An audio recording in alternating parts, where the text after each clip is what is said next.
पहला पॉइंट जो आपको आपकी चुनौतियां निकलने के लिए सामर्थ्य बनाते हैं, वो है अपनी बॉडी पे कंट्रोल रखना।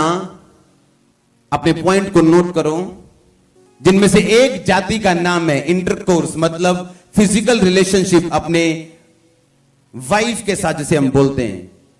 अगर आपकी सेक्स लाइफ के ऊपर आपका कंट्रोल नहीं, आप अपनी चुनौतियां कभी निकल नहीं पाओगे। ये प्रभु ने मुझको बोलने के लिए बोला आपको। अगर आप व्यभिचारी हो, आपकी मुश्किलें आपको निकलने वाली बहुत जल्दी।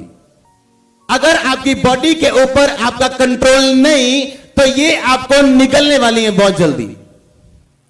तो वो सिम्टम जो आपकी बॉडी में, कैंसर भी हो सकता है और सिंपल दर्द भी हो सकता है, वो कैंसर में बदलना शुरू होते हैं जब ये पाप आपकी जिंदगी में होते हैं।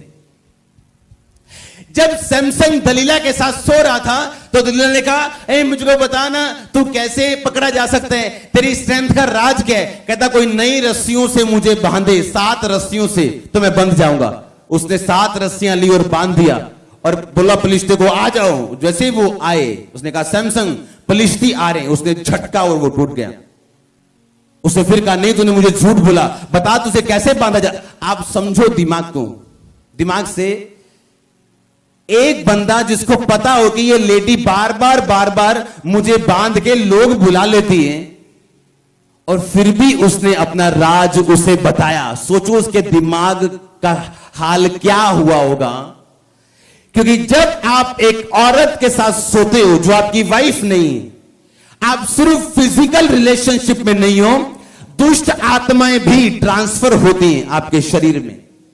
आप सोचो, अगर एक बंदा एक औरत के साथ सो रहा है और वो औरत बोल रही, अच्छा बता ना तेरी ताकत का राज क्या है? हाँ, मैंने उसको मैंने बांधा, बता तेरी ताकत का राज। अच्छा तू अगर मुझे रुमाल मेरे जेब में डाल दे तो मैं बंध जाऊंगा। मैंने डाल दिया और मैंने बुलाया, ओ आ जाओ भाई, मैं पता कर लिया राज, आ जाओ सारे नु फाड़ लो। पर जैसे इसको पकड़ने लगे, इसने कहा, नहीं मैंने तो झूठ बोला है। तो क्या ये दूसरी बार मेरे को राज बताएगा? नहीं। पर अगर ये सो चुका है और वो दुष्ट आत्माएं जो दलीला के अंदर है वो इसके अंदर जा चुकी हैं, तो इसके सारे डिसीजन रॉन्ग होंगे। कितने मेरी बात समझ रहे हैं? इसीलिए व्यभिचार करने वाले लोग कभी सही डिसीजन नहीं ले पाएंगे अपनी लाइफ में, और चुनौतियां हमेशा उनको निकलेंगी, क्योंकि उनकी लाइफ के ऊपर, उनकी सेक्स लाइफ के ऊपर उनका कोई कंट्रोल नहीं है। कितने मेरी बात को समझ रहे हैं? एक बंदा मेरे पास आया, आप जानते हैं मैं बहुत कम मिलता हूं, लेकिन मैं मिलता हूं अभी भी लोगों से। उसने कहा, एक व्यक्ति आपसे मिलना चाहता है, वो अफ्रीका से आया। मैंने कहा बुलाओ। मैं उससे मिला, उसके साथ एक लड़की थी। मैंने कहा, क्या करना चाहते हो तुम? मैं ये करना चाहता हूं। अच्छा, मैं कहा, आप करते हो एमबीए रहे हो, तो आप फिर ये वाला कोर्स तो एमबीए से बिल्कुल अलग है। पता नहीं, उसने मुझे 2 कोर्स बताए। मान लो एक बंदा बोले कि मैं नॉन मेडिकल कर रहा हूं। हाँ, मैंने जी नॉन मेडिकल में मैंने बहुत आगे बढ़ गया हूं। मैंने ये कर लिया, वो कर लिया, ग्रेजुएशन, पोस्ट ग्रेजुएशन भी नॉन मेडिकल में कर ली। और बाद में वो बंदा बोले कि मैंने कंप्यूटर का डिप्लोमा करना है जी, या बाद में वो बंदा बोले मैंने आर्ट्स पढ़नी। मेरे को समझ नहीं आई। मैंने कहा, ये कंफ्यूज क्यों है इतना? इसे समझ क्यों नहीं है इतनी कि ये कर कुछ रहा है, जा कहीं रहा है, इतना बड़ा कोर्स करके ये बोल रहा है कि अब मैं वो कोर्स में जाना चाहता हूं। मैं बैठा रहा, प्रभु से पूछता रहा। मैंने साथ वाली लड़की को पूछा, मैंने कहा तुम क्या करती? उसका भी सेम आंसर। मैंने पूछा, मैं कहा तुम आपस में कौन हो? कहते हैं हम बॉयफ्रेंड गर्लफ्रेंड हैं। मैंने कहा अब ठीक है, अब मुझे समझ आई कि तुम लोग कंफ्यूज क्यों। क्योंकि जब तुम मैरिज के पहले सेक्स करोगे, सोओगे, परमेश्वर तुम्हें बुद्धू बना के, मूर्ख बना के रखेगा इस दुनिया में।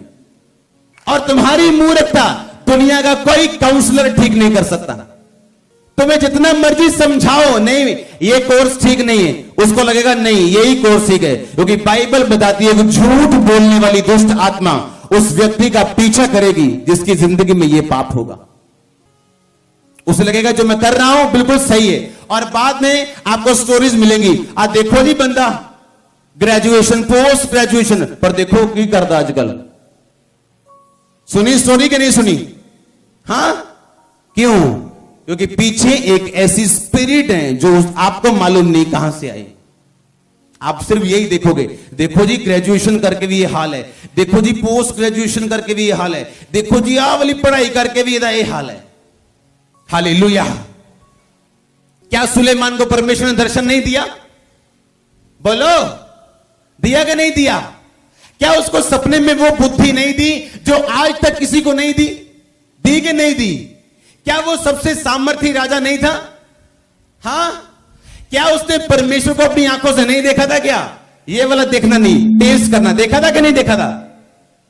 तो फिर भी लिखा वो मूर्ति पूजा में फंस गया। क्यों?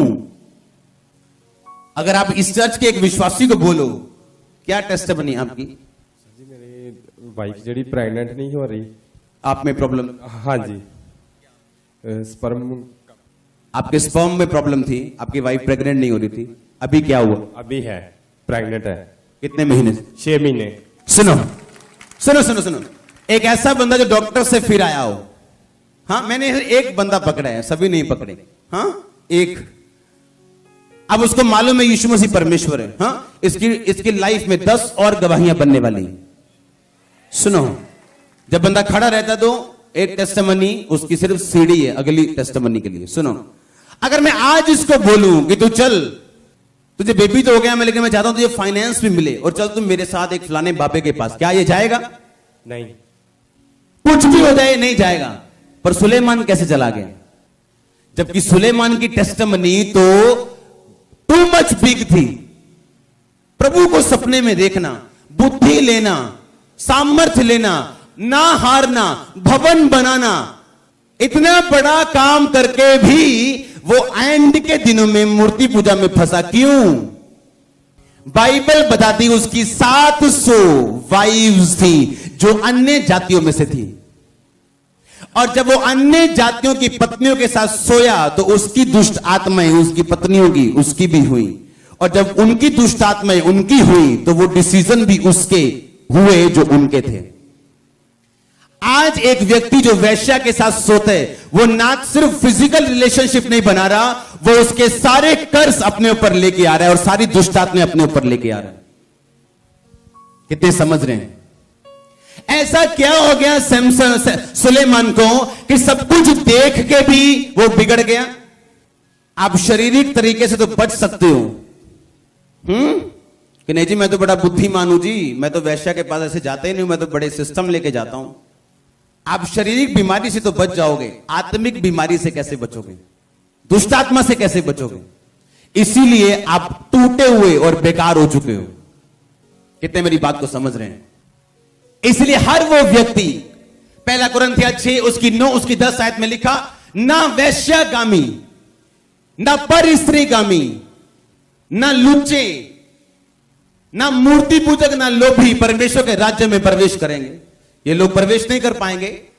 ना वैश्यागामी, ना परस्त्रीगामी, ना पुरुषगामी, ना गे, ना लेस्बियन, ये सब परमेश्वर के राज्य में प्रवेश नहीं कर पाएंगे। या तो आपका एनिमी आपको निकलेगा या आप उसको निकलोगे।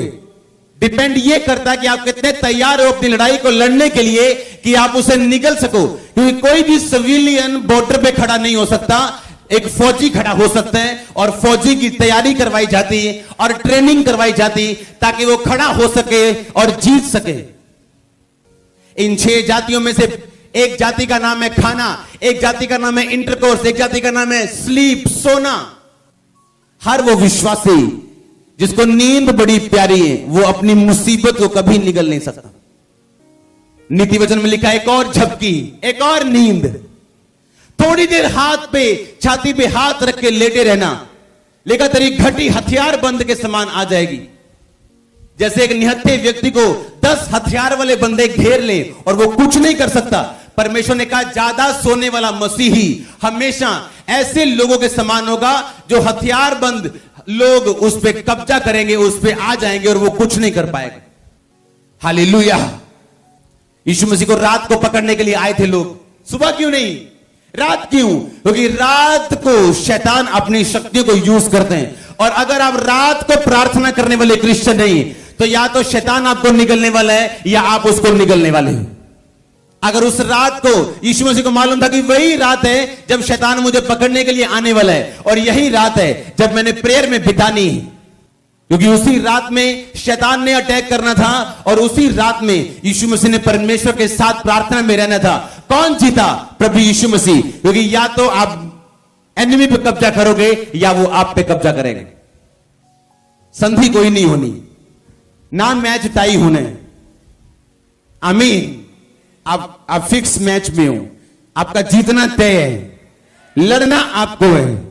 लड़ने का तरीका परमेश्वर आपको सिखाएंगे आज। आमीन। एक राजा बिलाम के पास गया, बिलाम को कहता है तू प्रॉफिट है परमेश्वर का। पर बिलाम की एक कमजोरी थी, लालच। उसने कहा मैं तेरे को इतने पैसे दूंगा, आ और इजराइलियों को श्राप दे। इजराइलियों को बिलाम भी श्राप नहीं दे पाया। पता क्यों? उस टाइम के इजराइली पाप से दूर थे, वो प्रोटेक्टेड थे। वो आप जब पाप से दूर हो, आपकी लाइफ कंट्रोल से भरी हुई, आप प्रोटेक्टेड हो, आप सुरक्षित हो। पर बिलाम ने एक सलाह दी राजे को, कहता मैं इन्हें श्राप तो नहीं दे सकता, बिकॉज दे आर प्रोटेक्टेड। ये प्रोटेक्टेड है, ये मैं इन्हें कर्ज तो नहीं दे सकता हूं, ना इनका नुकसान कर सकता हूं। पर मैं एक सलाह तुझको देना चाहता हूं, तू ऐसा कर, कुछ सुंदर लड़कियों को ले और इजराइलियों के बीच में भेज दे। तो राजा ने क्या किया? उसने सुंदर सुंदर लड़कियां इकट्ठी की, सबसे सुंदर, सबको इकट्ठा किया उसने, और सबको इकट्ठा करके इजराइलियों के बीच में भेज दिया। और इजराइली उन सुंदर लड़कियों को देख के लिखा व्यभिचार करने लगे। एक रात के अंदर 25,000 से ज्यादा इजरायली पुरुष मर गए थे उस दिन। जो एनिमी का श्राप नहीं कर पाया, जो एक प्रॉफिट का श्राप नहीं कर पाया, जो शैतान नहीं कर पाया, जो राजा नहीं कर पाया, वो एक पाप ने कर दिया जो बड़े बड़े काम राजा नहीं कर पाया। और जैसे ही उन औरतों को भेजा इजराइलियों के बीच में, इजराइली उनको देखा और व्यभिचार करने लगे। और बाइबल कहती ओवरनाइट, रात को 25,000 से ज्यादा लोग, ज्यादा इजरायली पुरुष एक ही रात में मरे थे परमेश्वर के क्रोध के कारण। शैतान गर्जने वाला शेर है, कुछ नहीं कर सकता हम जानते हैं, पर आपका पाप वो कर सकता है जो शैतान भी नहीं कर सकता। हालेलुया। अगर आपकी लाइफ के ऊपर कंट्रोल नहीं है, व्यभिचार के ऊपर कंट्रोल नहीं है, तो किसी चीज के ऊपर कंट्रोल